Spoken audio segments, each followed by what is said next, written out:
Steel boots stomping, crashing the floor. Two wild yinzers kicking through the door. Loud like a jag off at a pins game fight.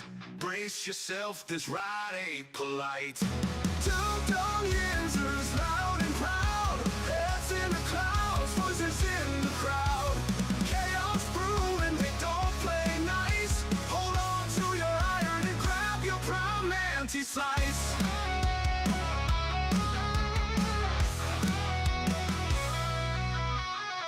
Tales from the burg with a hint of mayhem. Pierogi powered, nothing can constrain them. Knocking back stories like an icy cold brew. You never know what these two might spew. Two dumb yinzers, loud and proud. Heads in the clouds, voices. I'm wondering if I should just start the show with the bag on my head. Good morning. Welcome back to the show, everybody. Welcome back. This is episode 746 of the Two Dumb Yinzers. I want to say to everybody this morning, welcome back. Yeah. Good morning, all. I was saying, like, I didn't know, maybe I should start the show with the bag on my head. It's getting worse. It would be appropriate. How did you man? Wait. I knew it. I knew it was going to happen. Hold on. So just so I can understand what's going on here. Now, Mike, he hasn't, I don't know, probably every day, and I'm not exaggerating. He forgets to turn his mic on, which is ironic because his name is Mike. But the funniest part, Mike, we just went through this 30 seconds ago. I said, Mike, your volume isn't on. And then the song played, and then he went to talk, and the volume wasn't on. How did you manage to turn your volume off in like 30 seconds? I turned it back off. Like as soon as everything started, because I'm gonna be clicking. Yeah, I was gonna be clicking away, singing the song to myself as I, set up all the stuff I need to do on YouTube for production side, and I forgot to turn it back on. Well, you are new, so I'm sure you'll get this at some point. It's my first day. It's my first day. You'll be just fine. I'm not like 780 episodes deep into this. I was thinking about investing, we talk about doing this and doing that. I think we should just invest in sticky notes and just that might go the furthest. Yeah, that might work best for me. Old school might work better for me. Yeah, I can't believe I did that. Yeah. The best part is too, like you said, you're like, I'm gonna put the bag on my head. I'm like, oh, that's like very apropos. And you didn't respond. So I figured you just didn't hear me. Yeah. Then I looked down, I saw my stuff was red still, and you were already making fun of me. What's up? What's going on, Tortilla? Nice to see Tortilla Jackson on the board. Brother, how you doing today, sir? It is Tuesday. It's episode 746. Mike is already drinking and eating and being merry. It's a Coke Zero. And we're back, everybody. Welcome. And I don't have a board on my screen. What did I do? I don't know what you're doing, man. I don't know. I got nothing. So I'll get mine up here. Yeah. What's up, our Burley? Also on the screen, he says, "Good morning, good afternoon, guys. Just watch Harmon on Cam's podcast. Harmon makes Cam look small, and I think Harmon has room for more weight on his frame. Has a small lower half. Yeah, I mean, the guy coming out of college, walking up, baby. His pro size should be certainly a lot bigger, which is crazy because he's already a mountain of a human being. Yeah, man. We're doing pretty good, Tortilla. Great to see you, my man. Thanks for joining us on this wonderful Tuesday morning. A lot of things to go over today, Mike. I want to go here. Well, first, let me thank Speech Impediment Man. I do want to give a big shout out and a thank you to Speech Impediment Man, who was here yesterday. And I learned a lot. I did. He's long-winded. Yeah, I think a good word to describe our friend Speech Impediment Man. But nonetheless, it was interesting to see all the things that he had to say about everything. I mean, the Vikings, the NFL, the Steelers, the game in Ireland, his favorite people on the Howard Stern show, everything. I mean, it was a lot of fun talking to Speech, and he's definitely on the dial, Mike. We could certainly get him back for different. Oh yeah. I know he wants to come back right around the time we play the Vikings, so that'll be a lot of fun. Yeah. So a big thank you to Speech Impediment Man. Yes. It was great talking to you, sir. Thank you. What else do we got here, Mike? I have to. Well, okay, let me do this first. All right, so Peaches. We all know Derpy's Aunt Peaches. Yes, Mike. And we never talked about her daughter, Derpy's cousin, Cookie. Now, Cookie. Cookie. Well, since she's still she's just turned 18, Okay, this cookie. So no one really ever showed any pictures of her, Mike. But I sent you a picture over of somebody that looks very similar to Peach's daughter, Cookie. And I when I seen this, I thought, well, let's at least let everybody on the show know that this is what this is what's going on in Derpy's family.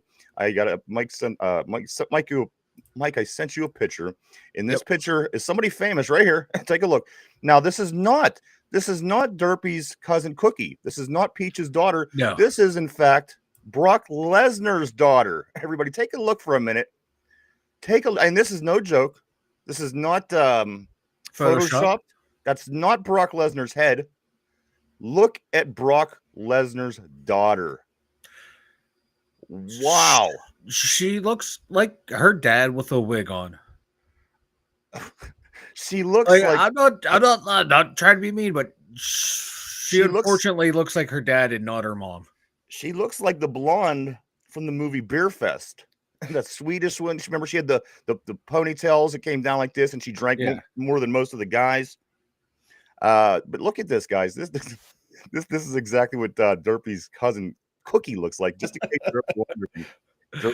Aunt Peach's daughter. There she is. She looks exactly like Brock Lesnar's daughter, Maya Lesnar. She claimed her 4th consecutive shot put title at the Mountain West Conference Championship. Everybody, she's a badass.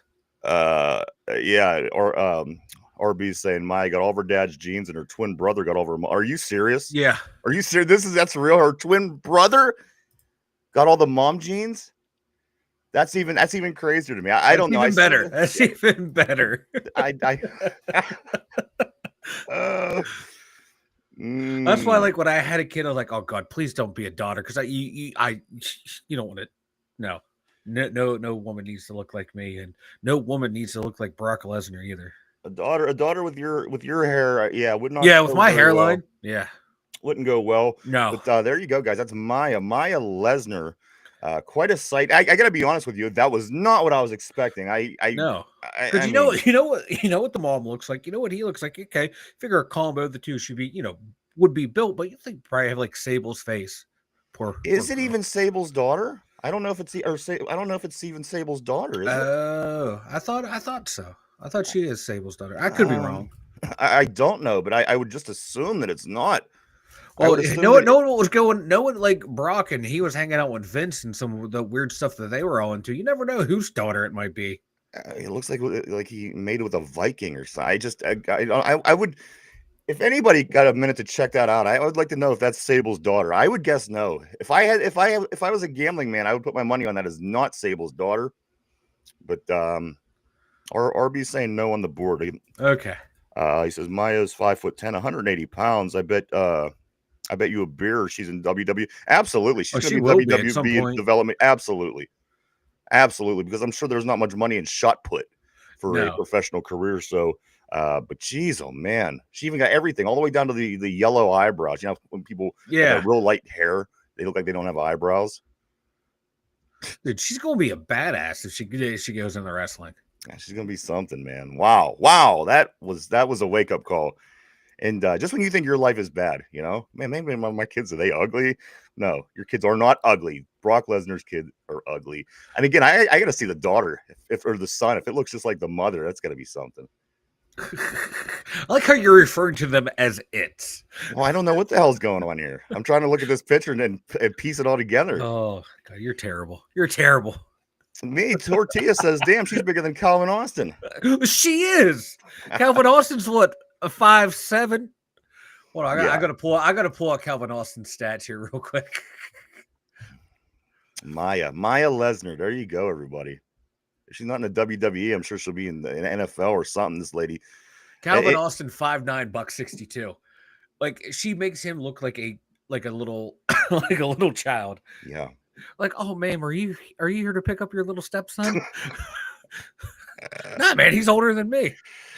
Welcome back, everybody. Good morning. Welcome to the show, Mike. I'm going to knock this out, not because I want to, but because I have to, guys. I'm going to let some people get in the door here.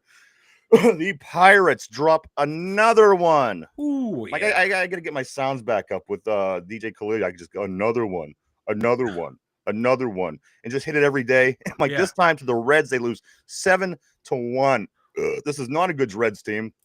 The Reds were 24-24 coming into the game. They beat the Pirates 7-1. The Pirates dropped to 15-33 overall. There's only 2 teams worse than they are in the league. They're 13 games out of first place. Mike, it's only been a little over a month. I guess 6 weeks since the league season started.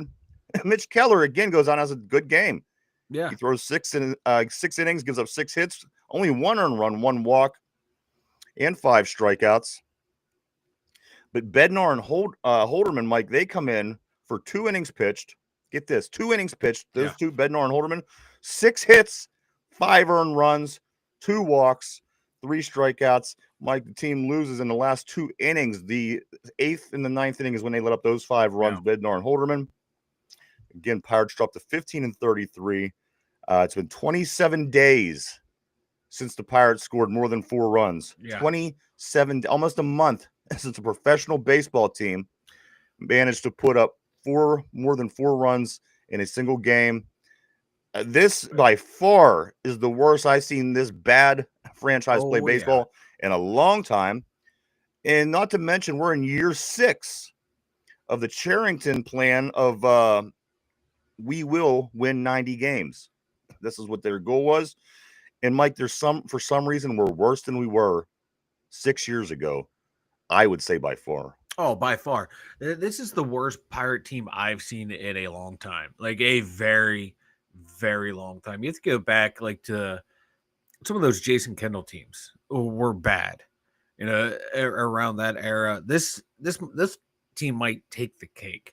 Because at least then, you know, Kevin McClatchy, you knew like, hey, we're a broke franchise, but we're going to try and get out there what we can.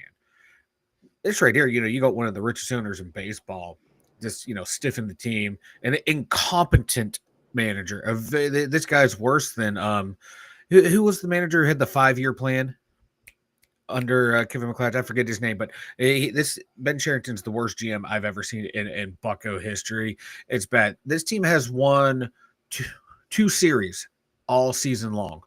2. And they've got swept so many times. And yeah, I just going back looking through their schedule. We have our longest winning streak, 2 games. 2 games. And according to, you know, the movie Major League, that's just 2 in a row. You have to win 3 to have a winning streak. So we really do not have a winning streak at all. Yes, I'm taking the movie Major League as gospel. This team is atrocious. You have Mike.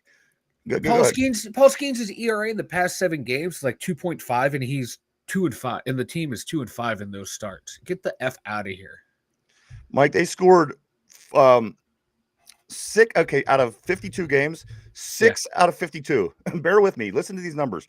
6 out of 52 games, they scored 5 or more runs this year.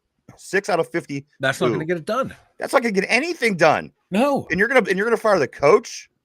It's baseball. You put your 9 best guys on the field and hope for the best. Oh, he couldn't even do that. Well, he was. I mean, he was putting the best possible options out there, and you know, dealing with injuries. What are you going to do? But yet, he's the one that gets fired. Ben Cherington, with the 6-year plan or whatever it was, is worse than we were at that point. Yeah, it's truly unbelievable. It's truly fascinating what's going on with this team, Mike. Again, last night, I guess I give you a couple of the positive. Joey Bart, he gets a hit and an RBI, the only RBI. Reynolds, Canario, and Pham and IKF, they all had 1 hit. Pirates back at it today at 6:40 game 2 out of 3 against the Reds. Bailey falter against Nick Martinez. Bailey comes in with a 2-3 record, 2-3 with a 4.02 ERA and 34 strikeouts on the season. 27 days since this baseball team scored more than 4 runs. Unbelievable. And we're going to fire the coach. This has nothing to do with listen, if you can't score more than 4 runs, if you only score 6 out of 52 games, this is something's got to be done. You got to get better players. You can't keep firing coaches if you're going to put shit on the team and hope for the best. It's not going to work. It's such a shit plan that they have going on.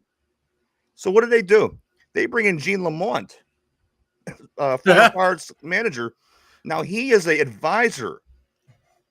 He's an advisor. This is what they brought him in. He's an advisor to the coach, Don Kelly, the interim coach, who took over the job after Derek Shelton got canned. And this is what they brought. This is what they're paying Gene Lamont for? Gene Lamont says, quote, "We're a much better team than we've been playing. Everybody knows that we have to hit a little bit better. We have to play better." End quote. Mike, they brought Gene Lamont in to say this. Yeah. They brought Gene Lamont in to say we have to play better. Yeah. They brought Gene Lamont in to say we have to hit better. This is where we're at. This is bottom of the barrel. Yeah.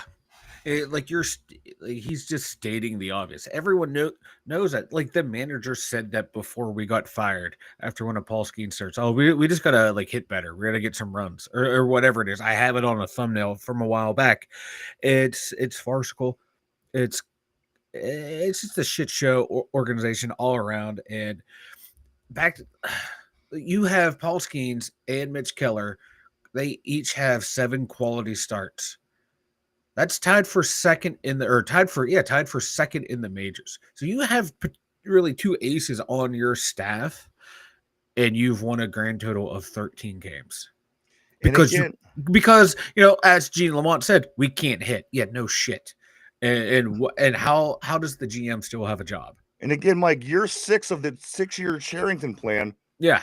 Right now, we're currently, again, one more time, bottom 5 in slugging, OPS, yeah, OBP, and average in the league. Mike, truly, truly incredible what's going on. Let's get to the board. All right. RB says Maya Lesnar, her twin brother, just got signed by a Canadian junior hockey team. Huh. All right. Tortilla says, you guys see the ace pitcher throwing 42-mile-per-hour strikes? I did not, but I do know that they got Jack Wilson's son. And Jack Wilson's son's tough. Of course, longtime all-star shortstop here in Pittsburgh. His son is with the A's. He had 2 home runs just the other day. I know he's doing a lot better than we are. I can tell you that. Good morning. Good morning to Vegas, TJG. Always great to see you. Good morning to you. RB says, I refuse to watch or even follow the Pirates for the last 8 years. Even with nothing to spend, and never seen a franchise who just refuses to draft power, who'll refuse to draft any hitter. Hell yeah. And then he goes on to say, also with the modern medicine and training, and now pitchers can go 5 or 6 innings a week. It's a joke. I'm also a former D1 scouted pitcher. I threw 96 in high school, had 15 D1 offers. That's awesome, man. He follows up by saying he tore his rotator cuff back-to-back seasons, 16 and 17. FSU pulled his scholarship before. If you can still hit Barley, we need you out there. And I'd like him to go out and hit Cherington over the head. I mean, like our best hitter is IKF, and he's batting 282. Next on the team. Corey, what's up, brother? Nice seeing you as always. Welcome to the board this morning. Corey says, I know you're talking Pirates, but I choose less depression for the chat. LOL. The trade talk was added a new detail today. Saints would consider. Yeah, we did. That's basically all the scoop that we're going to have about him. They want roughly the same situation that the DK Metcalf trade cost. They want a 3rd round and a possible day 2 pick, day 3 pick. What is it, Mike? Like a day 3 swap. Yeah. So I mean, they, again, we will see. Johnny Peralta struck out Ohtani. It's funny to watch.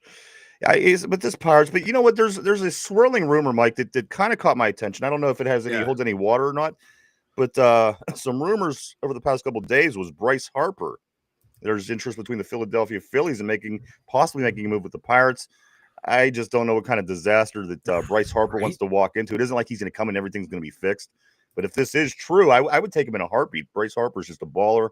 Dude, still great at his age. So, again, probably just rumors. I wouldn't imagine that Bryce Harper wants to come here. Mike, again, Pirates, 13 games. 13 games out of 500. It puts them on pace for roughly about 52 games out of first place when the season's over. Yeah, and he would fit in. He's 32 years old, so it's a retirement home, but he makes $27 million. That he ain't. Well, they don't pay anybody else. They should be able to afford him with ease. They should, but I don't think they would do it. That's our payroll's only $89 million. They ain't paying it. Yeah, I'd like to have him. I'd take him in a heartbeat. I think he would. Oh, he's Again, still he's he's a still top player in productive. the league. Even at his Yeah. age. Yeah, I'd take him in a He's heartbeat. consistent. The guy's productive every game. I mean, come on, Bryce. I'll trade you Brian Reynolds for him. Yeah. I think that's a fair trade, don't you? Well, I don't. I would like to have Brian Reynolds just when you have him. So I mean, at least you have somebody else that's kind of decent. But he's been give them the money. They got the listen. They have the money. There's no two ways about it. They have the money. You want to make your fans happy or not? You want to get your fans back or not? Do something because they're falling fast. Believe me. Like Brian Reynolds is batting .205. Yeah. But still, I mean, he's one of your better players. Even at 205, he leads the team in RBIs. Even though that's what I'm saying. You want to take away the RBIs, even if he's not hitting, it's something. Yeah, I know, right? Oh God, it's bad. It's bad. I love it, but it's bad. Let's skate over to the ice, Mike. The Final Four is set in the NHL. The Dallas Stars and the Edmonton Oilers. They're going at it in the West, and they will be taking on the winner of the Florida Panthers and the Carolina Hurricanes in the East. Mike, when the hell did Florida turn into this powerhouse? Again, we let them slide into the playoffs. Yeah. By not making the playoffs, they walk in. I think they went to the Cup that year, and it's just been nonstop ever since. Florida Marlins back in the championship conference round. I'm sorry, Mike. And if they beat Carolina, they'll be back off to the Stanley Cup Finals again. The Florida Panthers, Mike, and Carolina, and again in the West, Dallas and Edmonton. I'm rooting for Dallas and Carolina. I don't want to see McDavid win a Stanley Cup, and I don't want to see Brad Marchand win a Stanley Cup down in Florida. So I don't want to see Marchand. I'm just not a big Brad. I like him when he's on the Canadian national team playing with Crosby. That's the only time I like him. I don't like Marchand at all. I like the other one. Who's the other guy that you said? McDavid. I have no problem with him. He's in that Ovechkin. He's got to win a cup. He's like Ovechkin right now. Can't get over the hump. And then once you do, he's a great player. He's already, to me, a top 10 player of all time. McDavid is. He gets a Stanley Cup. He's knocking on the door of top 5. Oh, absolutely. He's going to win before it's all said and done. Yeah, he's too good. I mean, it took Ovi how long? You know what I mean? Yeah. Ovi only made it out of the second round one time in his career. You figure he's arguably the best player ever. I mean, the guy scored more goals than, the guy is amazing. And he didn't win a Stanley Cup for over 10 years. Yeah. I don't remember when it was. It was 2018 when they won. So I mean, over around that time, years. Yeah, because he's going to get his. McDavid's going to get his. He'll get it. He better get it. I don't like that little munchkin though. I don't like him either. Marchand looks like he's a rat. He looks like a little old rat out on the ice. He's a cheap shot guy, but if anyone cheap shots him, he cries and the media sticks up for him. He's a piece of shit. I hate him. Also, probably a nice guy off the ice, but on the ice, I doubt it. I think he's a dick. I don't know, just something I get. I get a bad. I get a the vibe. I get it. Yeah, but if he was on my team, I'd fucking love him. I don't know. He'd still be a dick. He'd still be a dick, but he'd be our dick. No, he's not. He could be your dick. I don't want that demented. That thing looking up at you every time you pee. Good morning, Richard. Richard on the board. Good morning to you, sir. Always great to see you on the board. Let's get caught up on a couple of these messages here, Mike. I'm going to go back up here a little bit to right here. Vegas TJG says the Vegas Golden Knights owner said that they will win the Stanley Cup in 6 years, and they did. Ben needs to go. Yeah, I tell you what, the new NHL, the way that they do with these expansion teams, Mike, it's like hitting the lottery. I just recall when we were losing players, and teams from around the league were losing players after the expansion Golden Knights. I mean, they get a nice crop of players as an expansion team, where that was a different thing back in the day.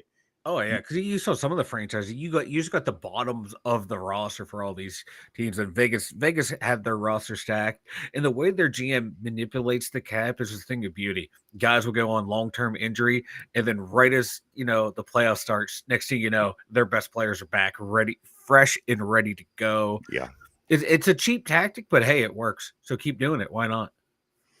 Yeah, I'm all for it. I'm all for it. It was cool to see them within right off the top. They were in the finals. I like it. It was neat.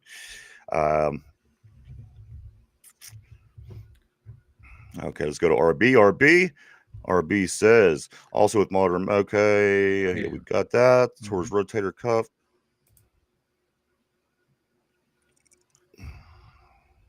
Okay, here we go. Corey says, would you take that trade, a second and a sixth for a Lave? Oh boy, because his 50-year option's already been picked up, so you don't have to worry. He's signed for this year and next. He's put up good numbers. The only thing I'm worried about is the concussions. Is that just a one-time thing, or is that going to be a long-term issue with him? But I'd roll the dice with it, because you still have 3 third-round picks to move up into the second round next year. You use your first-round pick next year to get your move up into the first round this year, get a quarterback. Like, you can make it work. Let me dribble through a couple more things, Mike, and then we will go full balls to the wall here with the football. Mike, the WNBA back at it tonight. In the Indiana Fever. More specifically, they are 1-0. They're coming into this game, Mike, against the Dream, who are 0-1. That game is at 7:00 tonight. You know what? I'm not even going to get into that. Yes, tonight, the Fever, Caitlin Clark, back at it. Watch this one. She's tough. She's in her sophomore season. I expect her to take off, Mike, and have a really big year. Yeah. Tonight, 7:00, Dream versus the Fever. Also, Mike, Pitt and Penn State, they fall in the top 10. They fall in the top 10 for most rushing yards in the NFL in the Super Bowl era by players out of your college. Pitt was number 7, I think. They were 55,479 yards rushed in the NFL. Penn State 49,463 yards. Both teams falling in the top 10 in that category. Damn. So congratulations to both of those schools. I mean, we always got studs. I mean, yeah. Like if Kajana Carter doesn't blow out his knee and Curtis Enos isn't a complete bust, the number would have been a whole hell of a lot higher for Penn State. Same with us. We could have certainly had different situations as well. But that seems to be everything other than the football talk. Mike, let's jump over to the NFL and Pittsburgh Steelers. Guys, Corey says, and whether you like it or not, you still need a number 2. Yep. RB says, I find it funny of all the guys Pittsburgh let walk, they spent the money on probably the worst of the big fish in the small pond guys. That's what they do. They're just so bad at their business. It is just, and sometimes you say to yourself, what's being cheap? You know what? Sometimes when they're so cheap, it doesn't even make sense. It makes more sense to spend a little bit more money and be better off. Yeah. They just don't get it. That Pirates organization just don't get it. They don't get it. They don't understand. Mike, I'm not sure that they understand anything. And it's probably good that they're the owners, because if there was somebody over them, I'm sure that this would have been stopped a long time ago. Yeah. Fans, keep doing your thing. Keep not showing up. And if you do, go put a bag over your head. Do something to express how you feel about the way this team is ran. It's insane. It's a travesty, because it's, the Bucco fans, man, they're ready to watch a winner. They'll show up and watch a winner. They will spend every dollar they have. Listen, Pittsburgh sports fans will spend every dollar they have on gear, on something to put on their car, on a flag to put on their house. Nope. On something to, I mean, come on. Like, I used to be a huge Bucco fan, like all through the Jason Kendall era, all the way up, probably like right up before Kutch got to the team. That's when I was done. Then when Kutch came around, I moved back to the area. I was like, all right, cool. This is awesome. We're on the right track. And then it did not last long. So so I'm done. I am done. I've been there through the 21 years of losing. I'm over it. All right, let me get Corey here real quick, and then we're going to move into football. Who has the better chance of winning a chip again first, Steelers, Penguins, or Pirates? You know what? It was a joke question a couple years ago on the show. I said, which one of these teams are going to be the first team to win a playoff game? We laughed. Mike says, it's going to be the Steelers or the Penguins. Well, we're still waiting. We still don't know. I mean, it's probably not going to be the Pirates, but it's not going to be the Pirates. At this point, none of these teams have won a playoff game yet. Yeah. So, not even winning a chip. I don't even know. I can't even make my brain form that thought of who might win a championship first. I just don't know. I just don't know. We're so far off from everything here in Pittsburgh with our sports. But let's get back to this Chris Olave. My Chris Olave, the deal they say in New Orleans would resemble that of the Metcalf deal, second round pick and a third day selection.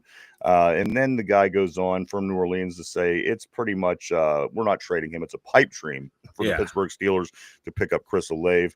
Again, with what Mike had said with his concussion issues, I mean, that's probably not the worst thing ever, because again, if you throw away a good pick, you throw away some money at this guy, and he is able to play just a small percentage of the year. And the thing is, I know they are looking at other options, but I think that you have to continue. I don't know if the guy with concussion issues is your best bet at this point. And again, why isn't the Saints going to pay him, and why don't they want to keep him around? And they're obviously interested in shopping him if that be the case, Mike. I think the Saints really want to keep him because they already exercised the 5th-year option. So that tells you, okay, we want you around for the long haul, for the future. But Omar Khan called up and asked for him, and I don't blame Omar Khan for doing that. You see, okay, yeah, the Saints are trying to rebuild the roster. Their salary cap situation isn't the best, even with Carr retiring. Okay, maybe do they want some draft picks? This guy's coming off an injury. What can I get for him? And hey, if I can sneakily get him for a 3rd-round pick, you jump at it. Now you're asking for a 2. Like, no, I want someone with the year in, year out production that DK Metcalf had. Now, Olave, up until last year, he's 1,000 yards his first 2 years in the league. You'd gladly give up a 2nd-round pick for him if he didn't have the concussion issues. But I think it was just a call to kick the tires, and they saw what the price tag was. So I think Omar Khan's moving on to different options. 20 years ago, a guy with concussion issues is so different than a guy with concussion issues nowadays. You just get it. You get them and you play them out. The league, the world, the business, everything is so soft now. And I get it. Oh, we don't want to get these guys' heads beat. And it isn't like they just play have a professional where they literally slam their heads in other guys' heads. But 20 years ago, you take a guy with concussion issues. You know what? If he has problems, let's let him play. If it affects him, we'll take him out. Now you're out for months. I mean, you see when Sidney Crosby has his concussion issues, and I mean, he's out months and months. I don't know if I want a guy that has concussion issues, but again, that might be one of the better options, of course, of all the options out there right now. Let's catch up on the board because I know the guys are talking about this. So let's get caught up. RB says everyone keeps talking about 2026 quarterback. I still don't want it. I know you need a quarterback, but I don't want a legit young quarterback prospect within 8 miles of Tomlin. I'd rather just keep taking a vet and a project bust. He then goes on to say Tomlin doesn't know football, and his philosophies will ruin a young quarterback. It's just not something I want to see.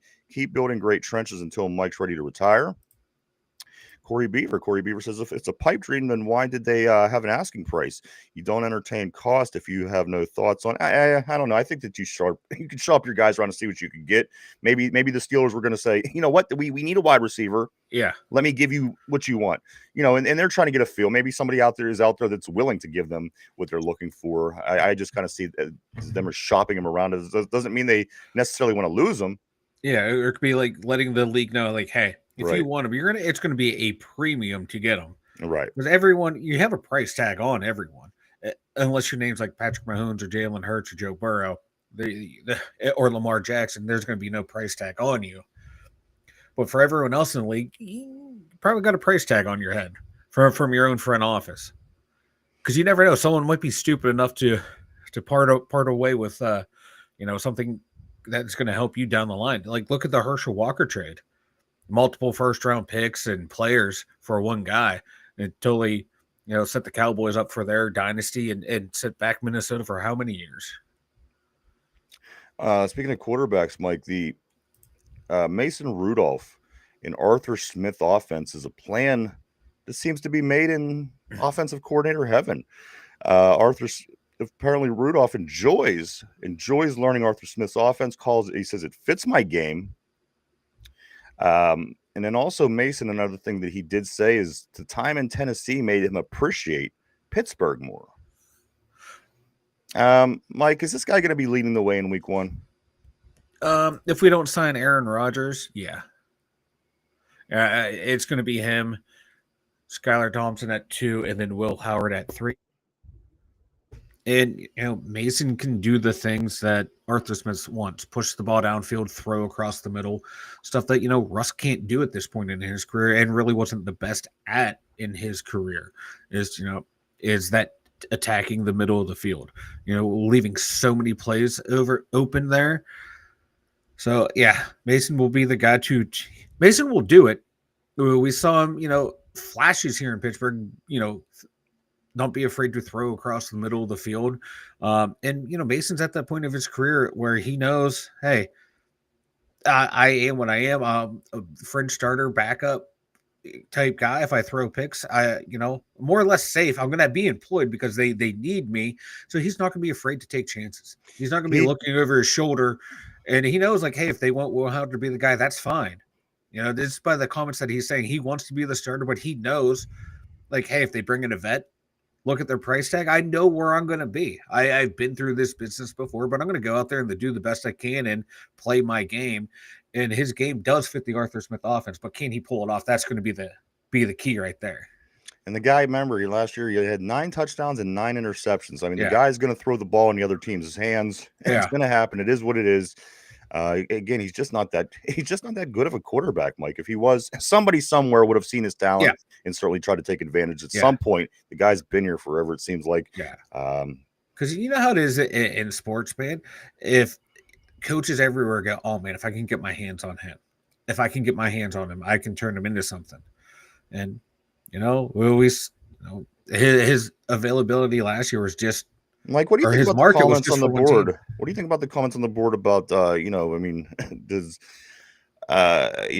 do you feel about this team raising a quarterback? Bringing a young prospect and somebody that's got to learn how to play quarterback in the NFL is what we have. Is it even capable of doing this, Mike, to where we as fans are going to be satisfied to get a quarterback that's going to keep us competitive week in, week out, keep us in the playoffs, to where we're saying, we have a chance this year. We have a chance.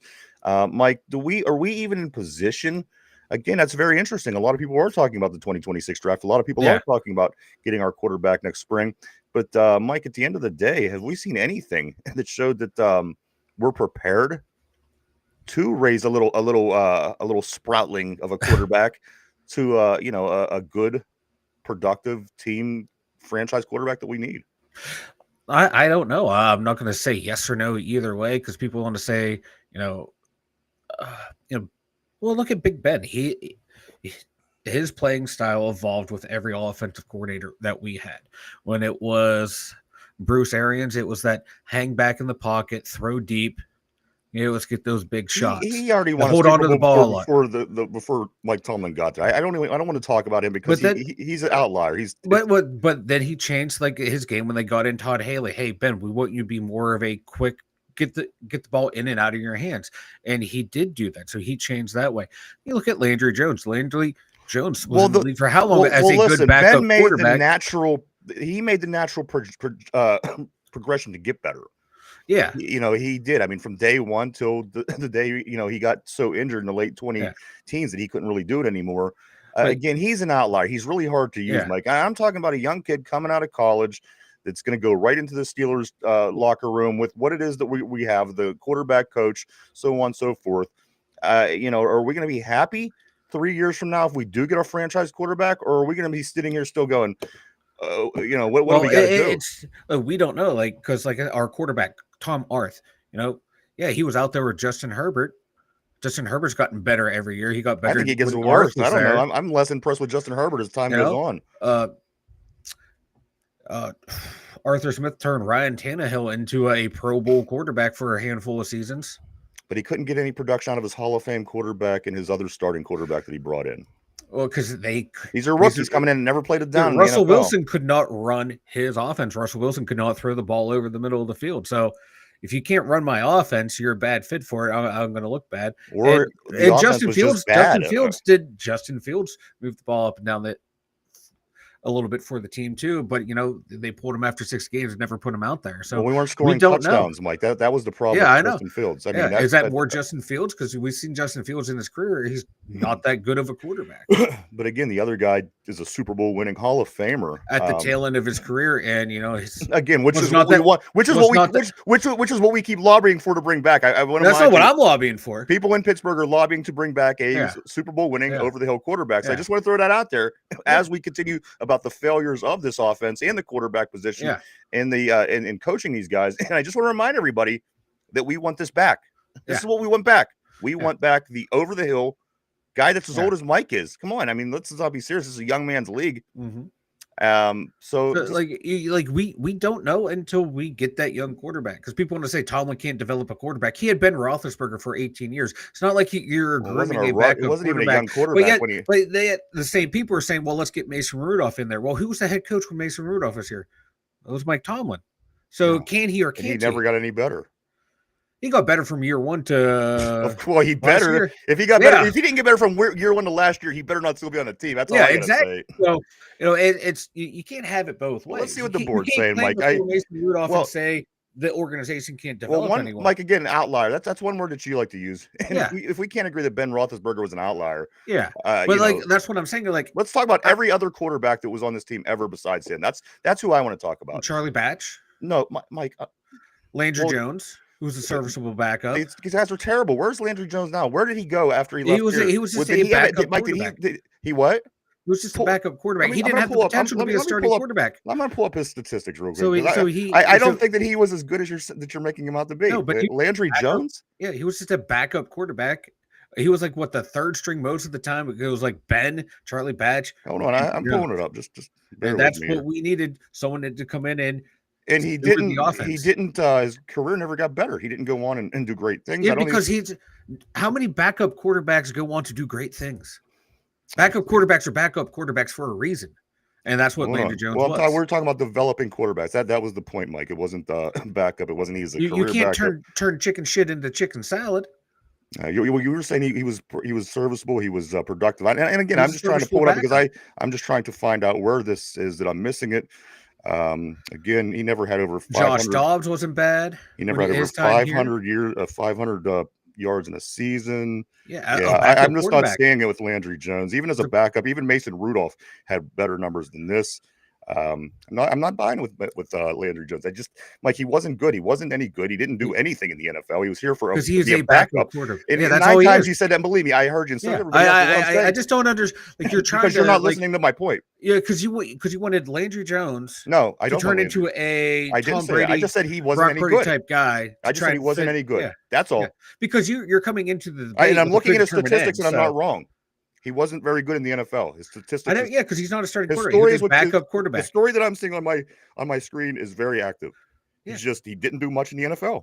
Because how many backup quarterbacks do a lot in the NFL? A lot. Not a whole lot. Look at a lot of the guys that made careers of being backups. Look at guys that were actually good backups. Look at guys that moved around the league and moved in and out of starting positions as backups. He just wasn't good. Landry Jones, in his 3-year career, is actually very, very, very not good. Let me see. Yeah, wasn't good, Mike. So I'm going to move on. Because when you have a Hall of Fame quarterback in front of you, you're not. Mike, these were years that Ben Roethlisberger was not playing good football. These are not 3 years that he was not playing good football. The only guy that they drafted with an eye towards the future of was Mason Rudolph, because Kevin Colbert said, "Hey, man, we got a first-round grade on. Let's." So you're saying all these backup quarterbacks for Pittsburgh was the ideal situation? These are the guys that you wanted? Yeah, the guys who can come in for a game or two until Ben. That's all I asked. The only question, yes or no. So let's get to the board. Let's see what the. No, I'll fucking elaborate when I want to elaborate. Well, you already did 9 times, but you keep saying the same thing. So I'm allowed to elaborate because they're not repeating themselves. So let me get to the board here. I can elaborate when I want to. You did many times, believe me. And we heard and we don't agree, but you want to still keep saying the same thing. So I'm going to move along. Let's see right here on the board if I could find my spot, because we are going off other screens now, which is throwing me off a little bit.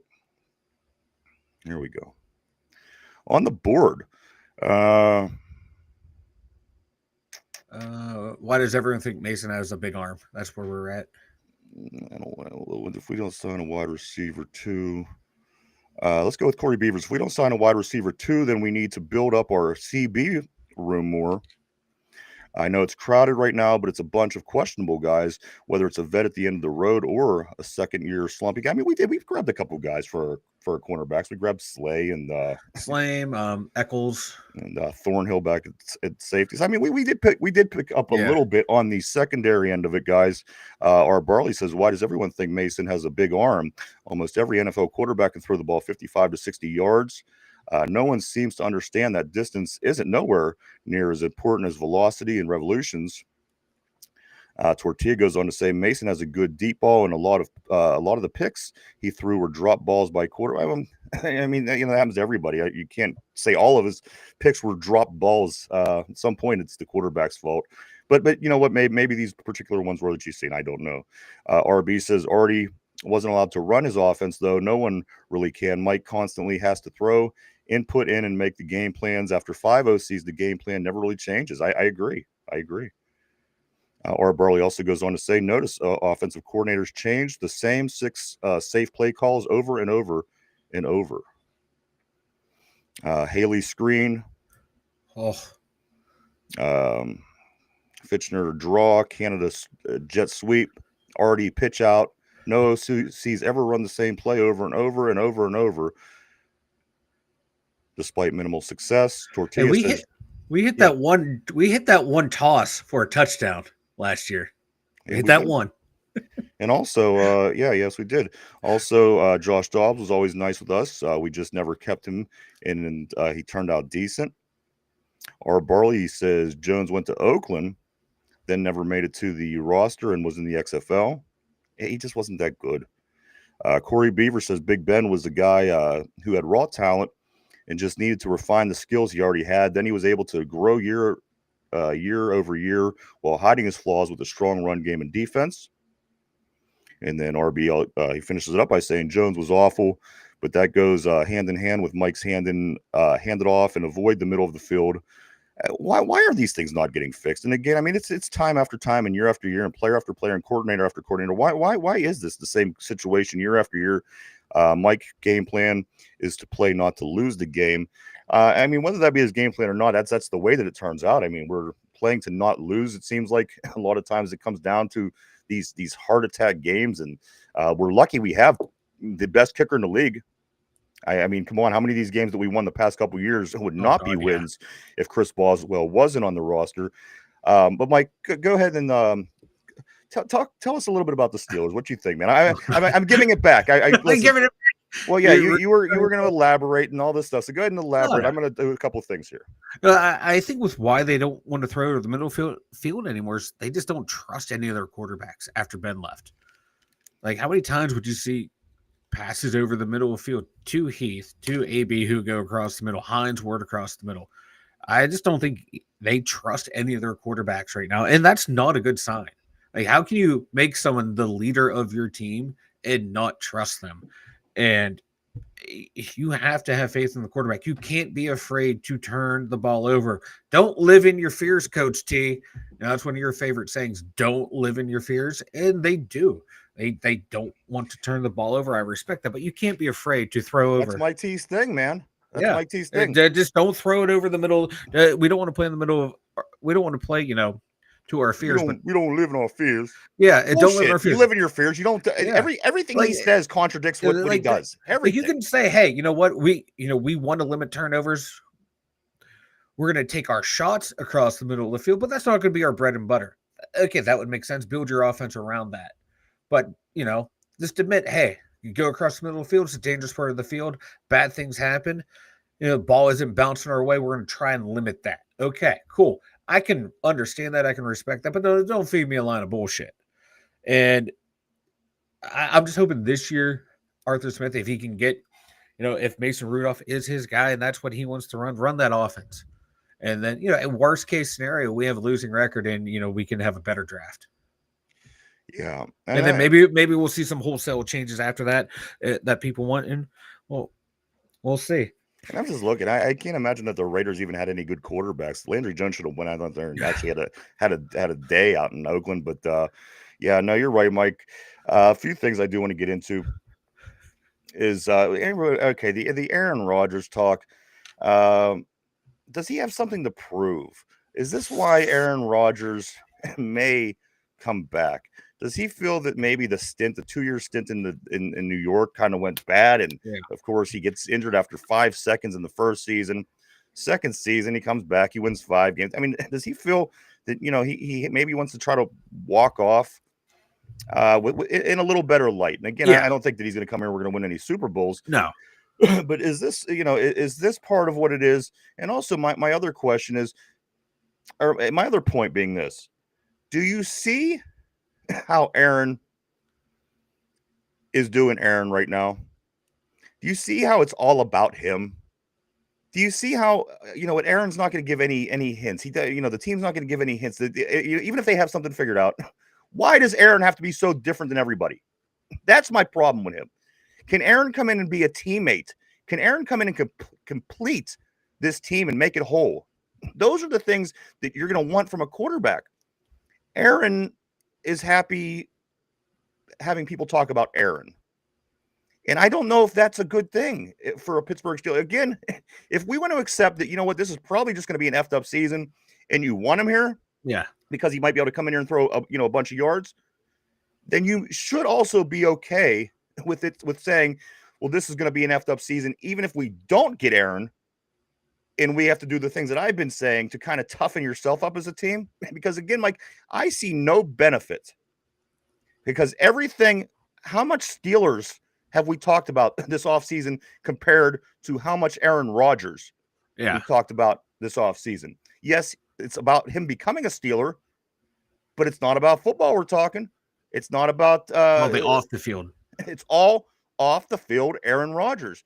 And something at this point, Mike, is telling me that this is what this guy, this is what this guy kind of craves. I don't know if it's coming back and proving himself. I don't know if it's coming back and, again, if somebody like Aaron wants to go to a team that's possibly going to win a Super Bowl, I would think that he would look outside of Pittsburgh, just where we're at right now. Yeah. Again, everything is about Aaron. Is this what you want? Do you want this team not to be distracted when the season comes? Do you want this guy to, again, maybe let's say we start out, God forbid Colin Cowherd is correct because I think it was Colin Cowherd. Somebody said that we might be starting out 0-6, which I think is ridiculous. Orlovsky. Yeah. Now, guy who doesn't know where the end zone starts and ends. But the guy, again, Mike, if you want anything out of this season, I think it's more beneficial not to have that guy anywhere around because it's going to be about you. You're going to focus on your team. You're going to figure out how to get better together as a team is not that good. And then again, let's say you get your franchise quarterback next year, you're in a better position. But again, guys, do you want Aaron Rodgers nonstop 24/7 for the next year? Do you want it to be all about Aaron? No. Oh, that's where I was going, Mike. Let's say we start out 0-6. Let's say we start out 1-5. And Aaron goes out there and throws 3 interceptions and gives up a fumble on a sack. Yeah. And Aaron says, well, you know what, guys? Maybe I am going to hang it up. Maybe I made the wrong decision. After things don't go his way and people weren't talking, about him. And I just, again, guys, peel back the layers of this onion and see how much it stinks because, Mike, I just can't imagine, again, for the Pittsburgh Steelers fans who love their black and their gold, they love their Steel City, they love their terrible town, they love their renegade. I just can't imagine this guy coming to town and just being the attention whore that he seems to be with this Pittsburgh Steelers fan base. Again, a lot of people are calling for him and craving him, but I'm just saying, be careful what you ask for because I want this team to get better. Yeah. And he's a Band-Aid. Mm-hmm. He's going to get us from this season to next season. He may do well. He may not. He may get hurt in the first 5 seconds of the game again. We don't know. But one thing that I know about the Steelers this offseason, I've certainly heard a lot more about him than this team. And this team is actually what's important to us. Yeah. Because at the end of the day, he's going to walk away next year and he's going to be in the Hall of Fame as a Green Bay Packers Super Bowl MVP anyway. Yeah. So, again, what do we want as Steeler fans? Be careful what you ask for because you just might get it. And, again, I don't know if it's going to do – and the thing is, I don't know if people are understanding the negative that could bring. They're just thinking, okay, if he comes and does good. If he doesn't do well, then, it is what it is. We tried. But is this team is it going to cause more problems in the locker room for the team? Again, I know the media. I mean, they're chomping. Oh no, they're chomping at the bit. Like they're salivating. They can't wait. They already have their head. They already have their headlines and storylines written and ready to twist any quote, any body language that they don't like to fit their narrative. And that's just going to even compound the issue right there. Because you know how it is, like you have a preconceived narrative, and that's what you're going to run with. You're going to look for anything to fit it because you don't want to admit you're wrong. That's the way that this town works in the media. I mean, are we wrong? I don't think Yeah, we but are. like the thing is, though, no, I'm not talking about us. When I'm does talking this about, work, Mike? When does this ever work? oh, it doesn't. It doesn't work.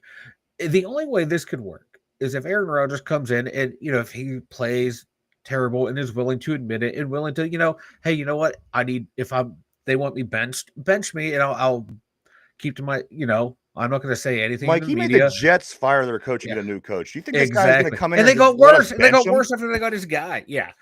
He's not going to come in here and let us bench him. Like he's 40 some odd years old. He's not. You are who you are at that point. You're not going to change your. You're this not going guy to change your life. starting position when he comes here. You're guaranteeing it. You're not going to give the ball to Mason Rudolph if you bring in Aaron Rodgers. Exactly. You're not going to give the ball to Will Howard or Skylar Thompson if you bring in Aaron Rodgers. Exactly. The fact of the matter is, you just gifted him that position with no outs unless he decides he wants to walk away. I don't like that, guys. Again, as a Steeler fan, it's just not what I'm used to. It feels very Dallas. It feels other than what we're doing. Again, you can say whatever you would. We haven't won a Super Bowl in 10 years, 15 years, but you know what? Dallas hasn't been in an NFC championship game in 30 years. So I don't care what they do. I don't like it. I don't like let's do it right. Let's get back on track. That's all. Yeah.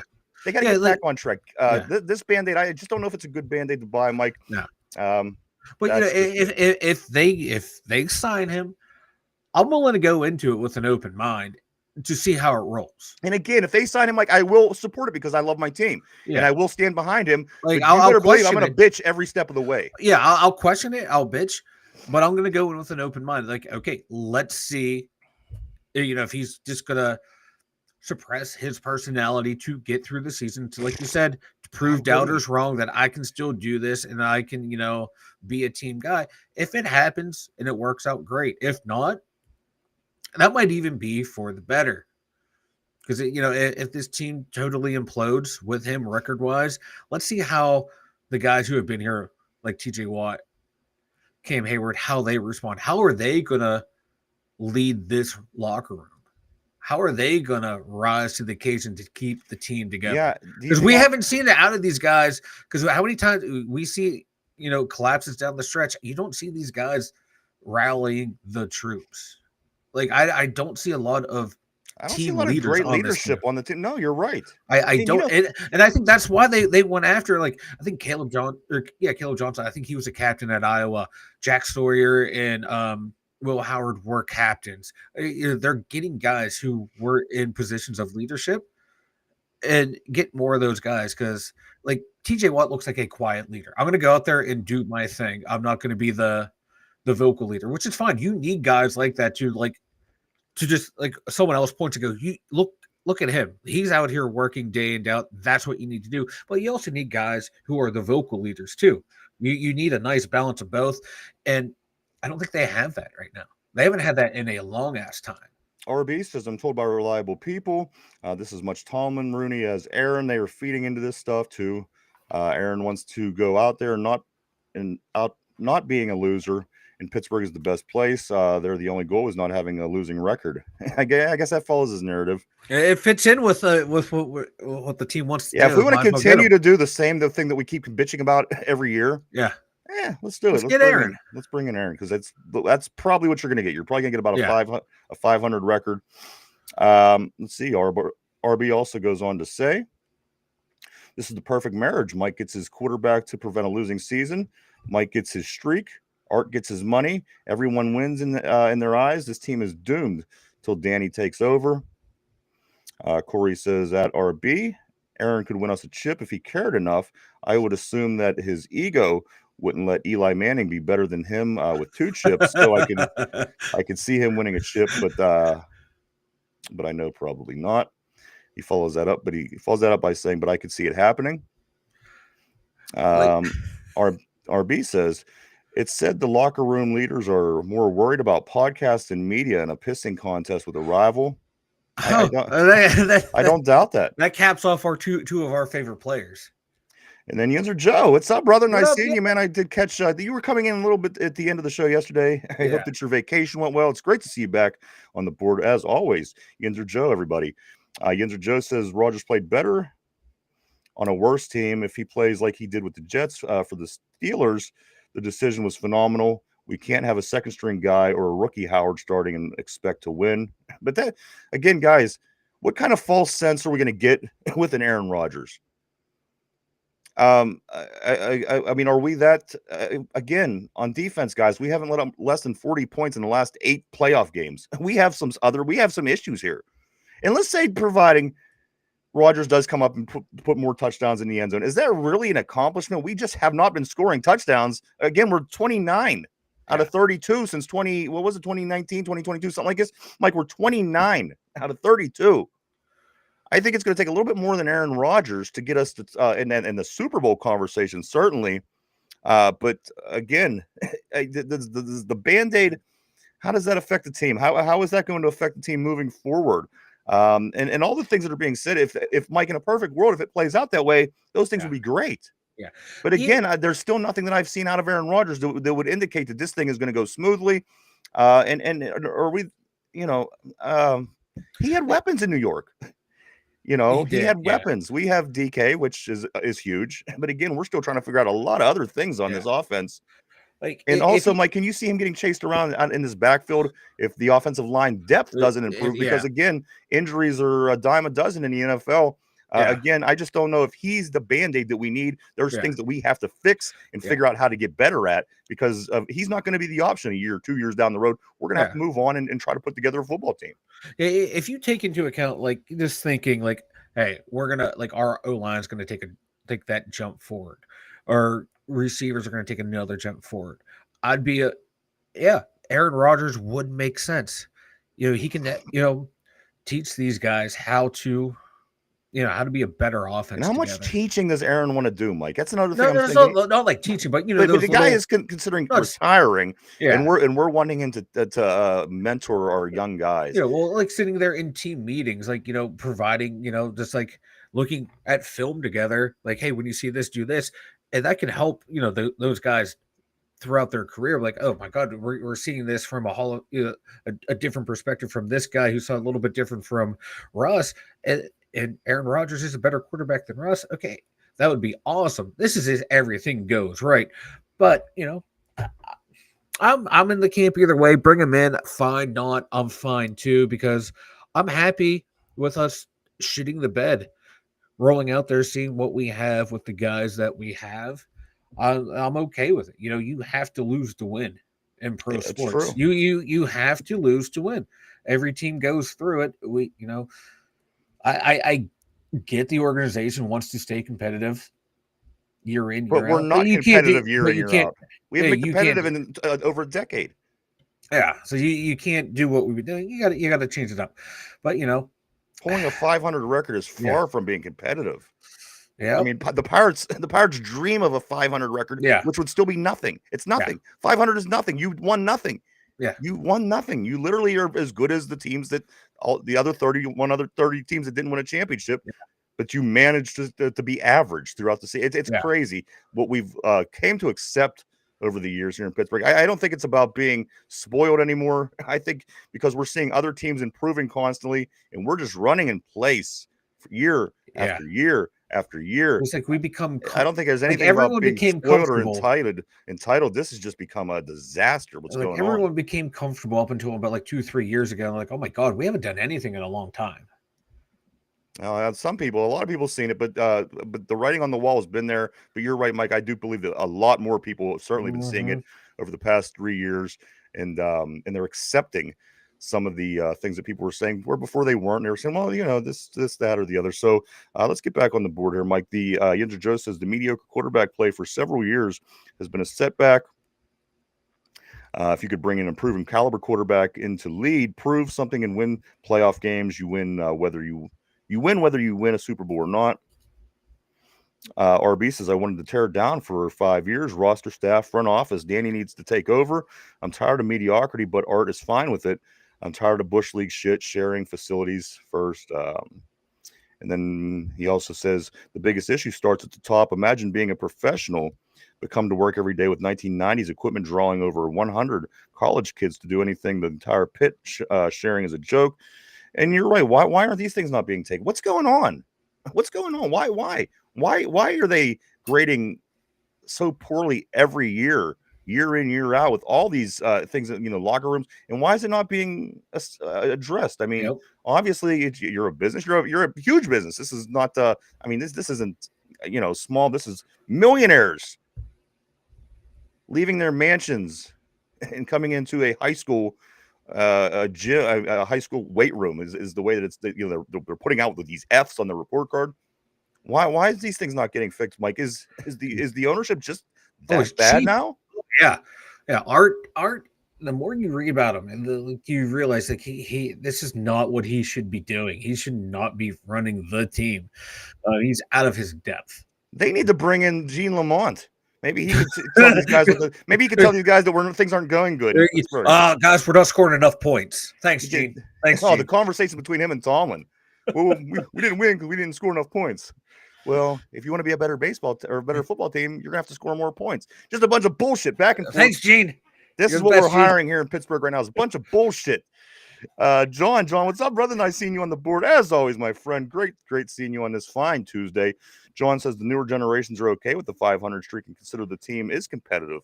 You're correct. 8 years with non-playoff win is abysmal, and there are no excuses. And it's not just 8 wins years without a playoff win. It's 8 years of letting up 40 or more points in every one of the games.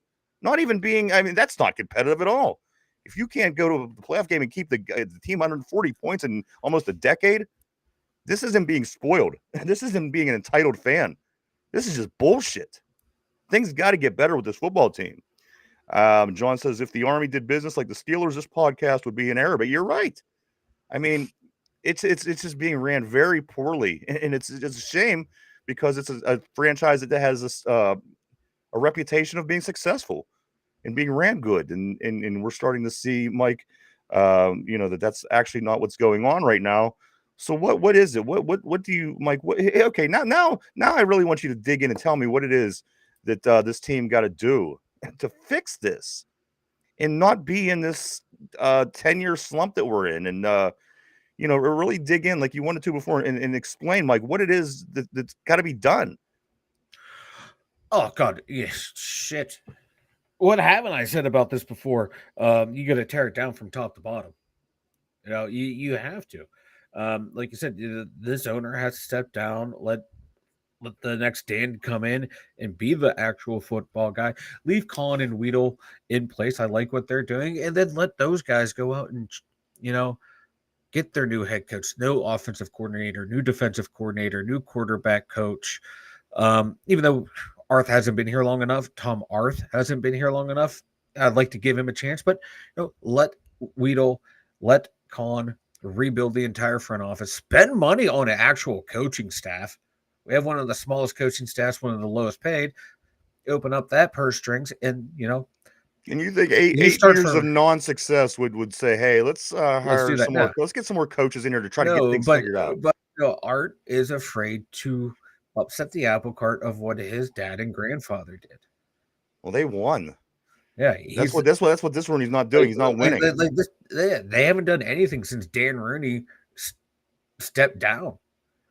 They haven't done anything like his dad and his uncle. Win. Yeah. Find out. Do what you got to do to win. But he needs to go, and then you start from the top down. Just do a complete teardown and rebuild. But he doesn't want to do that.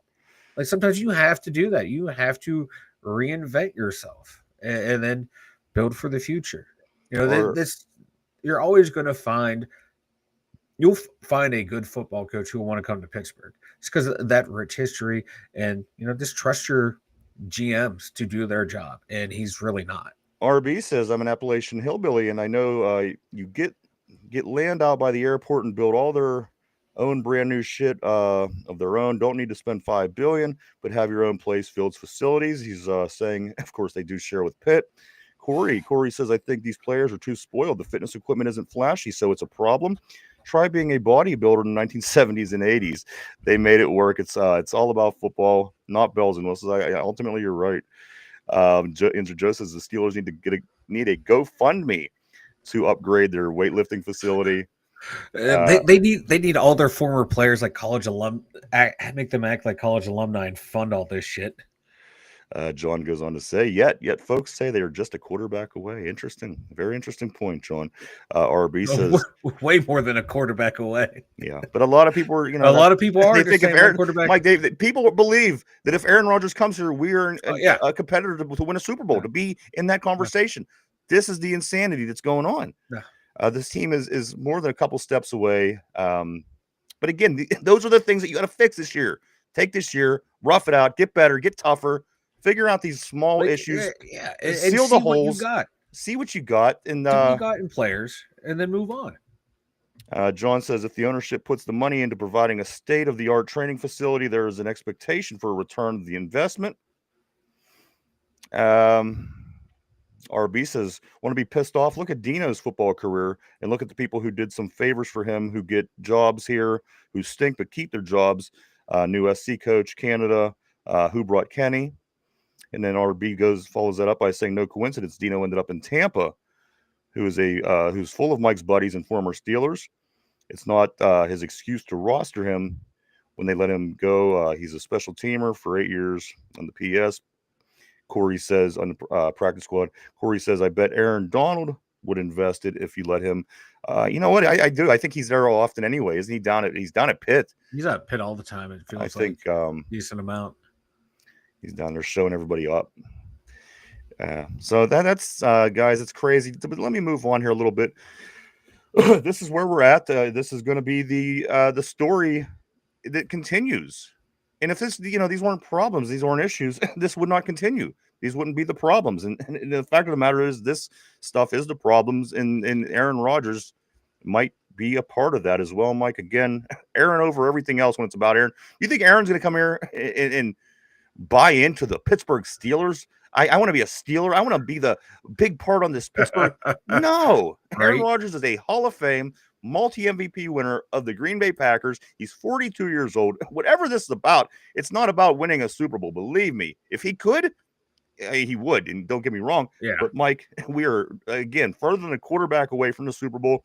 And, again, do we really think this is going to be about the Pittsburgh Steelers, our team, if this guy comes here on our team this next season? Mike, do let me move on, though. A little. Go ahead if you wanted to follow. I was going to say, I was going to agree with you. It's going to be all about Aaron.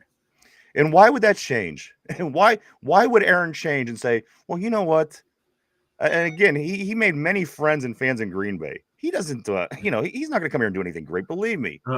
He's going to go off in the sunset and be a great Green Bay Packer quarterback following Bart Starr, following Brett Favre. He knows this. Why would his actions and why would the way he is change if he comes here? Again, we're not giving him $100 million. It's going to be a Band-Aid. It's come here, play, we'll give you some money, you go. Again, I just don't think it's going to be that important to Aaron Rodgers when it's all said and done. The guy's professional. The guy's going to show up. The guy's going to play. I give him that. I'm not taking that away from him. But why does anybody think he's going to change at this point because he's in Pittsburgh? I just think it's I just don't think that's going to happen. Mike, also, let's get into the Fred Warner. Fred Warner, the San Francisco 49ers, Mike, he is getting paid $63 million. He is the top paid linebacker in the NFL. And then also Joe Thuney. Thuney, is that how you pronounce his name? Thune? Yeah. E-Y. He, Mike, is now the highest paid guard in the NFL with a $35 million paycheck coming up, Mike. So those two guys just topped their positions in the NFL. Again, Fred Warner, Joe Thuney, $63 million, $35 million. On those for those two gentlemen. Congratulations, I guess, right? Fred Warner has never had less than 118 tackles in his pro career. Yeah. He's only 28. I swear he's been in the league for 15 years. This dude is a beast. And Joe Thuney up in Chicago, that team should be really good this year. It should be. That offensive line, they did smart this year. Rebuilt that O-line because last year they went after just wide receivers galore and, forgot about, protecting their quarterback. If Chicago actually starts doing things right, they might be a legit contender in the AFC North up there in a year or two. Yeah. I was just thinking about what John said. If this was an Arabic podcast, Mike would have goats walking around behind him. Hell yeah. He'd be talking, meh, meh. Well, why'd you sound like Cartman getting meh? Well, that's because that's what I was Ma'am? doing. I was doing the Cartman. No, more pie. John also goes on to say, after being in the SoFi, I realized the Steelers are in a different minor league with all. It isn't close. It's like the Pirates versus the Yankees with no salary cap for facilities. I mean, 2 years now. We've seen these report cards. They came out at least 2 years. I don't remember if it was 3 years ago that it was as well. But I know the last 2 years they did very poorly on their facilities. And again, if in my opinion, if you're a football player, you don't care about these kind of things. But there are a bunch of kids that grew up with all this stuff, and they don't know any different. And they had great facilities maybe in high school, and maybe great facilities in college, and and that's all you know. And you believe that's what's going to help you perform better. But at the end of the day, as you said, if you want it bad enough, you're going to get it. I just don't know if that's out there anymore. You have to kind of hand things to people, and they want their new facilities. They want up to date stuff. And you know what? Are we gonna fix this problem? I don't know. We should. I mean, if this is what the employees are calling for, right? I think Yeah, this is what you got to do. it's a work environment, and you want to have the best equipment available to you. I know, like where I work, the equipment we're using is like 30, 40 years old and breaking down. It makes people's jobs difficult, makes you not want to go in. So yeah, if the shit ain't right, even if you're a pro athlete, you're still doing it for the money. It's a job at that point, and you want the best, man. You want good equipment to come in to do your job, to make you feel like you're going to be the best, get the best out of yourself. Football and pro sports in general is just it's so much heart because my high school football team, we were the smallest team, one of the smallest teams in the state. But you know what? We were consistently one of the best teams in single way football, and it wasn't because we had the best at anything. Matter of fact, we didn't have money for anything because we were so small, and our gym was so old. But it didn't come down to none of that. It was the heart of the players and the coaches that was able to get the guys up. Again, we fielded about 28 guys every season. And we managed to be a top team, like in the state of Pennsylvania every year through high school, and with that disadvantage. And it comes down to heart. If you're, and again, I understand this generation is different. The younger kids are different, but at some day, maybe they got to consider changing this, Mike, because you can tell by comments of things, people coming, going, talking about the Steelers. Yeah, it obviously means something. Yeah, it means a lot to them. Like you're there. Those guys are there. 8-10 hours a day. Right. You want to go into a place that has nice new stuff. That different weight machines, the newest ones that are coming out, so you can be in better shape than your competition. It's almost like we can't play good football if we don't have brand new uniforms. We'll play so much better if we get new uniforms. You look good, you feel good, you play good. That's what I'm saying. It's all about heart. If you're thinking about all that other stuff, maybe I don't know, guys. RB says it's not bells and whistles things. There is no room, with everything being cut in half for Pitt. Yeah. So it's not good. Whatever it is, they do. Once again, Pitt screwed me over. There you go. What else? Oh, a couple more things, Mike, about NFL. The league's considering onside rule changes, push in the 2028 Olympics to see if players from the NFL will play in the Olympics in the flag football. I support all these things. I'd like to see the NFL players go to the Olympics. I'd like to see the onside rules change back to the way they were. Yes. Telling the other team that you're about to kick an onside kick. I think that's so counterproductive. Surprise onside. Yeah, that's come on, that's an element of the game. And Mike, again, the push. If it's good for the gander, it's good for the goose. Well, do it. If you have such a problem stopping it, maybe you should implement it on your offense. And put it in on your offense. But my thing is, like, again, the refs got to call it correctly. It's an illegal formation. Guys have to be lined up in a certain way, and they're not. But call that fairly, and then allow the defense to push the guys from behind. Allow the linebackers to push the D linemen forward. Make it fair on both sides, and then keep it in there. Because it's why are you punishing Philly for finding a way to advance the ball quickly and easily? It's not their fault, but just make the rules fair for both sides so they can go at it. Right. You can't have one side not allowed to push their guys and have the other side pushing their guys. One team's playing rugby and the other team's playing basketball. I wonder who's going to get pushed around. Yeah, you got to make it equitable for both sides, and then at that point, it's man on man. And finally, Mike, in the NFL, the Shador Sanders lawsuit. This fan that's suing for, I think, $1 million. $100 100 million. million 100 million, 10 million. It's somewhere. It's an astronomical amount of money. calls Shador Sanders falling in the draft like he did racial discrimination. Let me start by saying all 600 guys that got drafted ahead of you were all black guys. The number 1 draft pick overall was a black quarterback. Yeah. Come Who's on. a much better quarterback than you, by the way. You stink. You're an asshole. You have problems. Yeah. You have issues. Your dad's a nut. There's no. I've never heard anybody say anything racist about Shador Sanders. Everything that I've heard is stuff that's completely Football related. Stuff that it's because of him. His record, his record at Colorado, retiring his jersey, just things like this is just telling me that this guy is not a number 1 pick overall. I could tell you that I'm the number 1 DJ in the land, but it doesn't mean it's true. You know what I mean? You're gonna accept it, or you're gonna not, and you're gonna say this guy's out of his mind, or you're gonna say, but this is what's going on, guys. $100 million. It's a fan, suing for $100 million, and now the argument is because it's racial discrimination. I just lost my. Mike. I can't wait for the judge who has this guy even filed it, or is he just talking about it? That's what I'm saying. Is this real, or is he just making shit up as he goes along to piss everybody or to freak everybody out? But I don't know. But I do like how he wants to get discovery on all 32 NFL teams of what information they have on Like, this is great. So all these NFL teams, 32 teams are sitting around, and they said, "Hey, let's send conspire against this guy. 50% of the team and the coaches. Let's have them when they're not around. Let's all get around and talk about the black guy that we're not going to draft." It's ridiculous in the NFL. Listen. I'm against discrimination as much as anybody else is, but this is bullshit. I mean, the fact that this guy is saying the NFL discriminated on racial reasons is unbelievably stupid. Yeah, when every team on the board had Cam Ward as their number 1 quarterback. Oh, yeah, exactly. Like this team will, and as stupid as it would have been, Mike, even if they would have taken, a Dart or somebody, a white guy first, it would have still been the same argument and everything. So I'm glad that Cam Ward did get picked number 1 overall. Well, because it's stupid. This is a stupid then at that point it becomes, what does Cleveland do at number 2? Do they take Cam Ward at number 2, or did they trade out again like they did? Now that would have been fun. They should sue the Cleveland Browns for just as stupid as they are. That's what to be sued here. They should.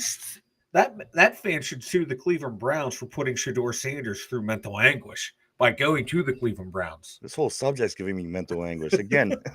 And I just making nothing out of nothing here. And like everything I've seen on Shador, I've never seen him say anything like, "Oh, I'm being discriminated against because of my skin." He's like, again, this seems to be venomous media. The guy who just kind of he seems like a happy guy to just go through life for whatever happens. I'm going to make the best out of the situation.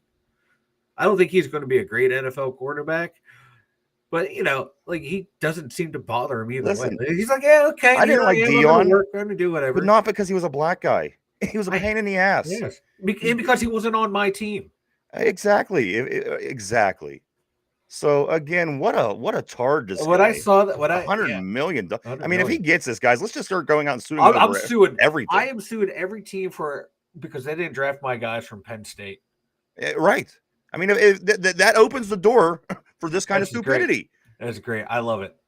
Again, if there was a person being discriminated against, I'd be the first person to say, let's solve this problem where it's not a problem. This is fucking stupid. This is stupid. I just want to see a judge for shits and giggles who's about to retire goes, "You know what? We're taking this. I allow it into court. I want to see the tomfoolery because I just want to. I want to see the guy who's bringing the case, and I want to see this guy's lawyer because that's going to be. I bet he looks like Maya Lesnar. That's kind of what I'm seeing. I think he looks like Brock Lesnar's daughter is what I'm picturing. This guy. And I just wanted to just for all the comedy bits that will come out. And he's a white guy. He's a white guy. I mean, the white people are more offended by things that white people are doing than black. This world is insane. Can I just get off somewhere? Can I just get that? Ah, my God, Mike, get off. Speaking of getting off, I've got a good picture for you to get off to. Yeah, let's see it. I got to see this. Boom! There you go, baby. Look at this. There you go. That's a palate cleanser. Would you look at her? Look at that face. Oh my God. There's Cookie. That looks like Derby's cousin Cookie. Dude, like I'm not hate. She can like put me in the torture rack and just squat me. She looks that fucking strong. Like, can she play nose tackle? Probably. Her dad was. Her dad was What? body slam. That's what Speech was telling me yesterday. He said her dad was body slamming people. That's why they cut him from the Vikings. Yeah, I said, yeah. Because when he said that, I went back up and looked because there's still like training camp footage that you can find of Brock Right. Lesnar, and he was he was an awful football player, damn good wrestler, and pretty good in the MMA. Pretty good performer, I got to tell you. I mean, he's very successful. He was a good college wrestler too, I think. As a professional wrestler, of course, where he got most of his success. Mike, why don't you show us where you get your success and tell us about the website? That might be a different website, but we're going to go with our website, the2dumyinjers.com. No, it was the website about getting off that we were just talking about. Yeah, no, right? That's feetfinder.com. You can find my feet on there. No, the2dumyinjers.com, where you got my dumb thoughts, which, my God, they're dumb as hell, as you can tell. We got the merch store, and we got all the links over there. And remember, the merch store, since Finch is in here, though, I can put this up. It won't block us. Got the Ryan's Listen t-shirt, which I think we said to each other a bunch today.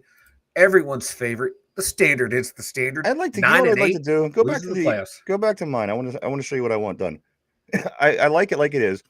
Is there any way on the back, like in between the shoulder blades, you could put our logo, the fist, the microphone? I think that would be cool because the front is plain enough where it just says listen, whatever. But I think a little small logo with the fist, I think would look pretty sick. I will do that. I will do that for you. And one more shameless plug. The Bob Nothing tee. Bob Nothing. 2 Dumb Yinzers original design. That's true. Damn true. So do go check out the2dumyinjers.com. www.the2dumyinjers.com. It's www.the2dumyinjers.com. A lot of cool things over there, as Mike was showing you. Go check it out, everybody. The question of the day, Mike, this is going to be a Mason Rudolph question. That's right, Mason Rudolph. Today, everybody on the board, everybody at home, Mike, put on your thinking caps. This is the question of the day. Mason Rudolph's best season as a Steeler was 2019.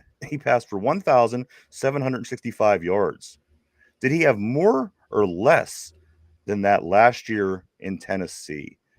Question of the day. Mason Rudolph's best season as a Pittsburgh Steeler was 2019, where he passed for 1,765 yards. Did he have more or less yards than that last year as the starting quarterback in Tennessee? Take a minute to think that over, guys. We're live 5 days a week right here, Monday through Friday, 11 a.m. to 12 p.m. Eastern Standard Time every day right here on YouTube. The question of the day, guys. Mason Rudolph, a topic of today's show.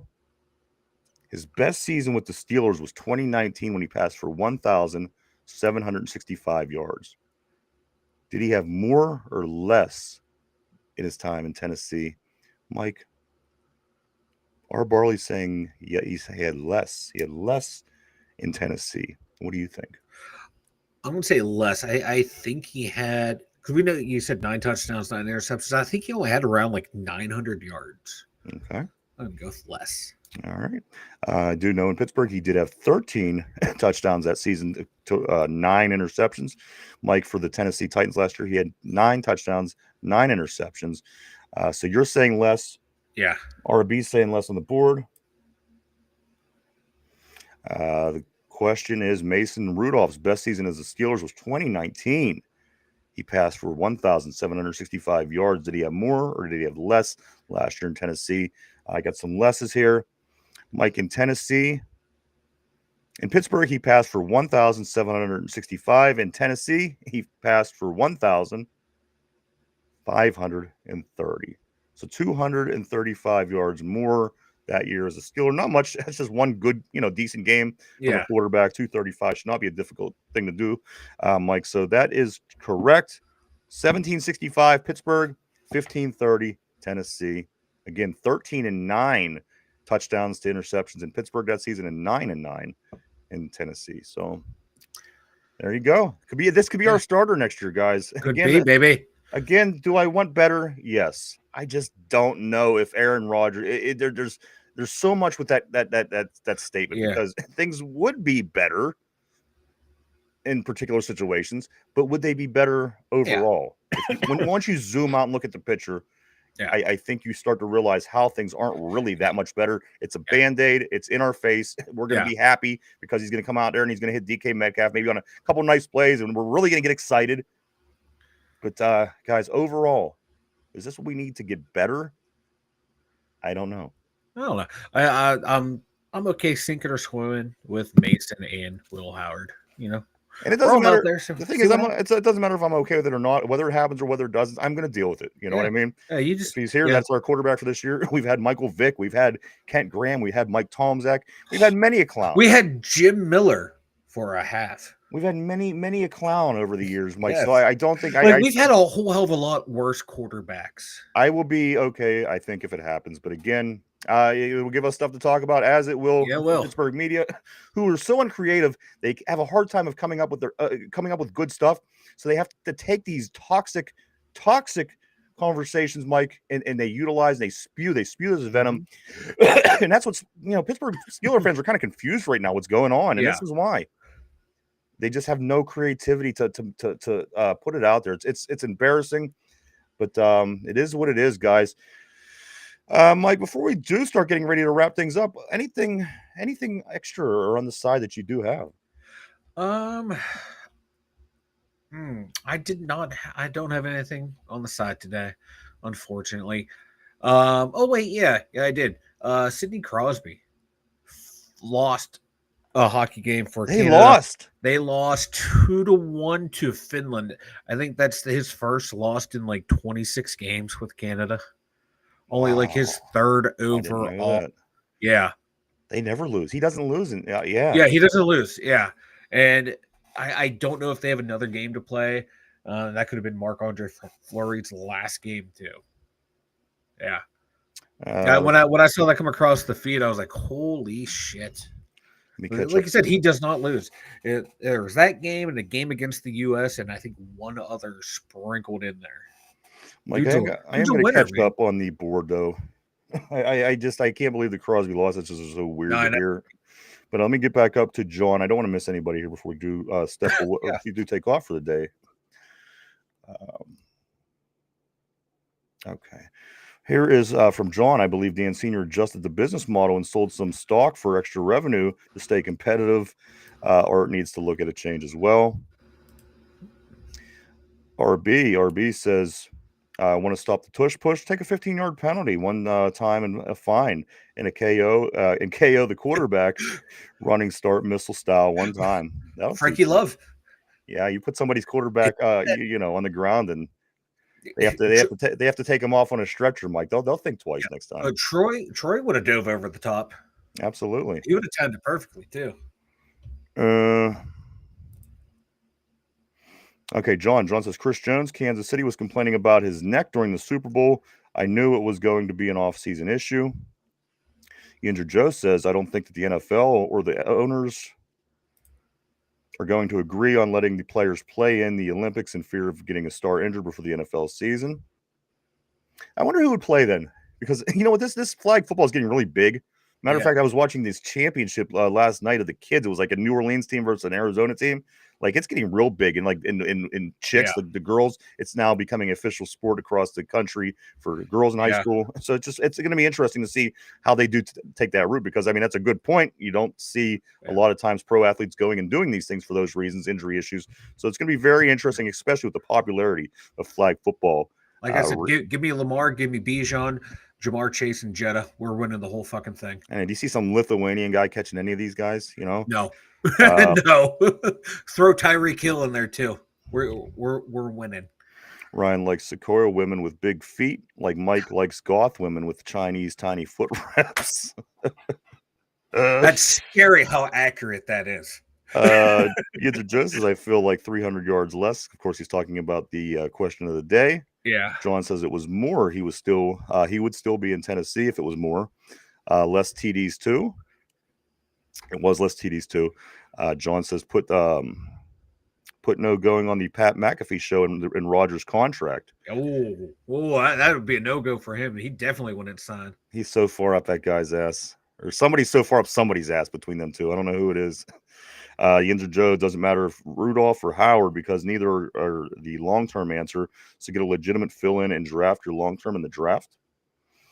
And RB says having money isn't the issue for the Steelers.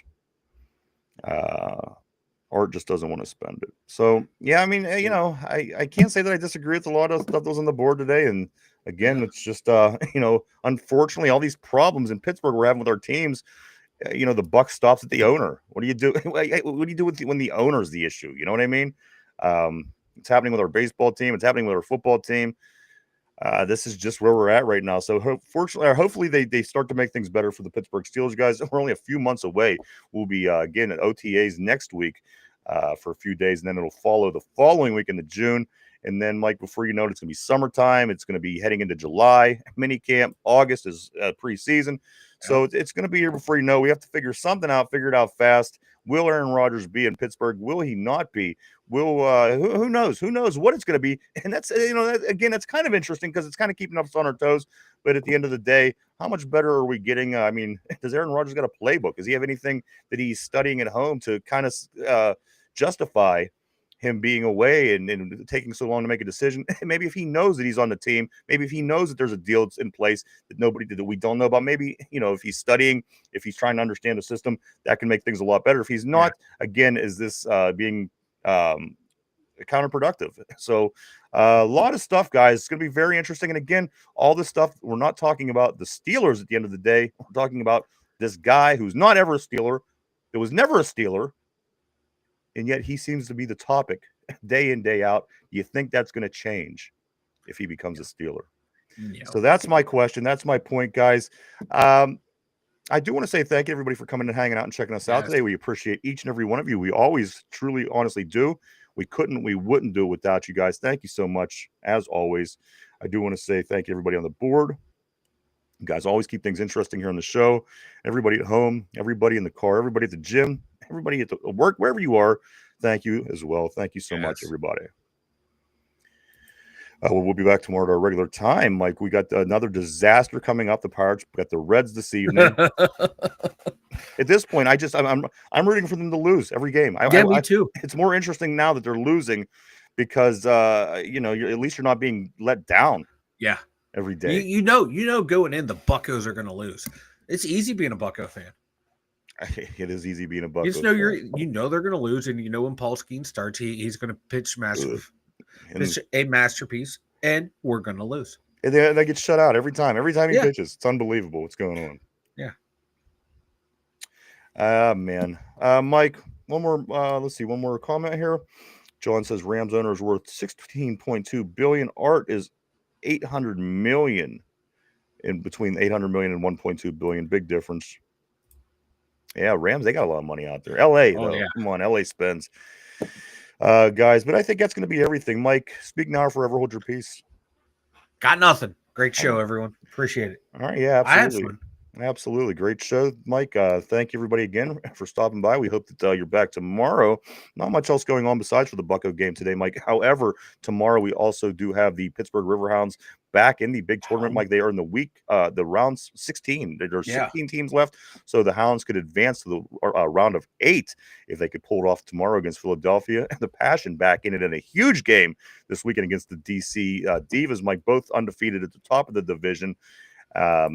And so much more, Mike. And we'll continue to scrape up all the Pittsburgh Steeler scoop, Aaron Rodgers scoop, if you will.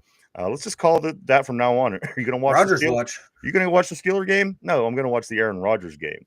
You rooting for the Steelers? No, I'm rooting for Aaron Rodgers. Hey, what about the Steelers? No. What about Aaron Rodgers? Guys, if you don't like that, then I don't know what to tell you, because that's what it's going to be here if that, in fact, does happen. So we'll certainly keep our eye on that and everything else to go over tomorrow at our regular time. So we hope you join us then. For Mike in the Steelers Central Mobile Studio, for myself, the Two Dumb Yinzers, we hope everybody has a great Tuesday. Stay safe, stays dry. I guess there's lots of storms going across the country now. And